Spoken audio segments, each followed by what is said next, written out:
Hi, this is NorCaffeine and welcome to another update or patch video for the game Banished. Now, earlier there was a labor update which came out, but it was such a minor update that it wasn't really worth mentioning, although it did fix some issues with the laborers. By heart I can't really remember what it was, but it's nice to see that it was fixed, whatever it was. This update is the 1.03, which adds a load of new fixes, which I will be going through right now.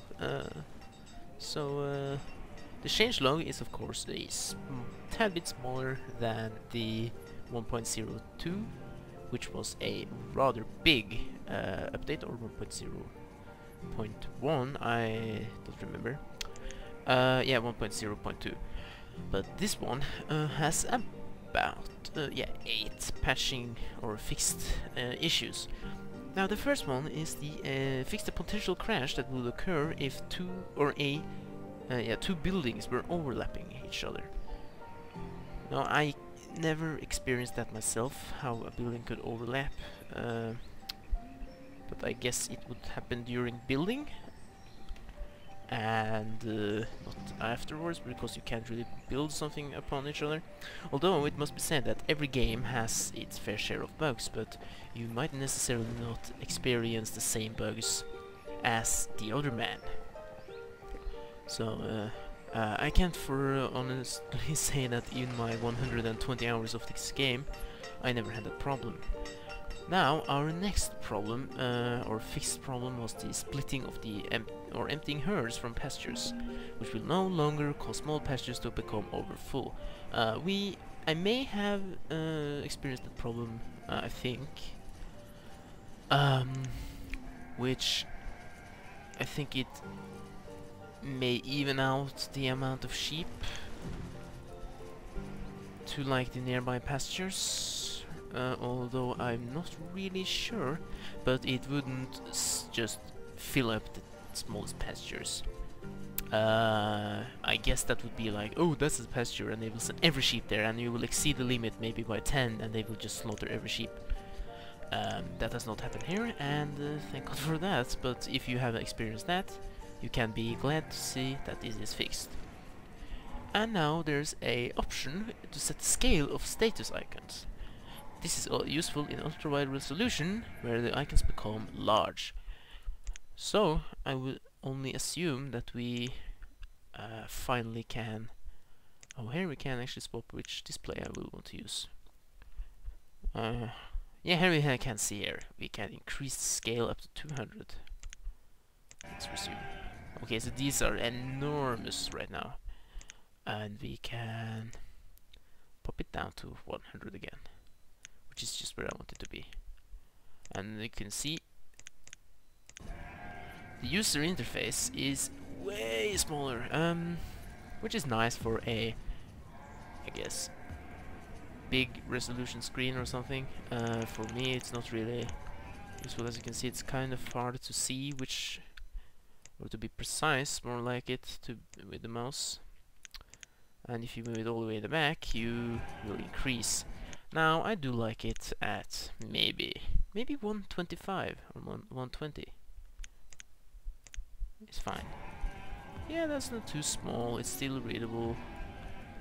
Yeah, so that's that. The next one is the bug that caused large population cities to randomly unassign workers. Yet again, I can't say I have experienced that. My largest city was about 900 citizens, which once the people start dying off, you can't really see if they died or was reassigned. It's all just a number game at the end. So if someone is unassigned, it's no biggie, you just pop someone back in there. But if you struggle with that problem in your larger cities, that will be fixed. Now we have the pulse lag that would occur as the game reassign workers to new professions. So I never experienced that as well, but if you did, it's fixed, of course. Maybe on a slower computer, maybe. The processing time took too long, and he may have switched the code so much so that it will smooth out the time it takes for the game to process it. Who knows? The bug that allowed edges of tunnels to overlap other buildings should be fixed, so there shouldn't be any like that's an edge, but as you can see, when I place my house here, you can see that it's a red dot over the road, but also red by the tunnel. I think like the edge would be a block which was buildable on, but it's not anymore, so you can kind of get some tight squeezed tunnels meeting in an L section. Like if I was to do some sort of this and this, yeah, that was possible before.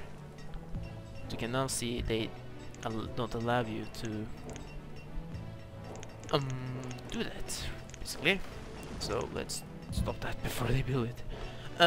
They fixed an infinite loop that occurred using the path tool when a citizen couldn't get from home to a workplace. Now, well, what does that mean? Infinite loop that occurred using the path tool. Well, well, I can only guess it's this by placing down roads, infinite loop. I have no clue what that does, but I can't say I've been affected by it. But if I was, and I do experience some change in something, then it certainly occurred to me, although I really never paid any attention to it or could really see it happening. And now there is the 8th and last patch update, which is the citizen without a workplace will once again do any job on the map. Citizens that have no jobs will generally still stay near their workplace unless work to be done has been around for several months and no general laborer has done it. So, let's just slow down the timer. Let's think about this for a while. This laborer population, they will be going anywhere, literally. While, let's say these builders, they are maybe living in these houses, which means that they will work relatively near here, but invisibly you have a queue of works or jobs to be done, which will be fulfilled from top to bottom. If a job to cut down a tree has been around for like, I don't know, a half a year, maybe one of these builders will actually stop laboring around here and actually go do that. It becomes priority because it has been working or been queued for way too long. But that makes these useless laborers free to go around and do those long, far away cutting jobs while keeping your farmers in the winter closer to your city, so they don't want to have to like, oh, now it's spring and I'm all the way down here, so they will be spending half of spring getting back to their field to sow it, which was really a great problem earlier on in the game. I think with all the new patches that has been released, maybe that is excluded, and the patch actually has fixed up the game. It was quite game breaky, or it made some years in the game really difficult to survive because I was dependent on those farmers being back at their fields as soon as early spring arose. But it's nice to see that there is have been taken time and effort to fix those problems, as those were the most pressing. So with that said, all those things where all the fixes are now read up, and I will be of course posting a thread to the changelog in the link and description. So yeah, if you like this video, please like, of course, comment if there is something you want to say or think I should add which I neglected, and subscribe if you want to see more. And as always, I will be seeing you the next time. Bye bye.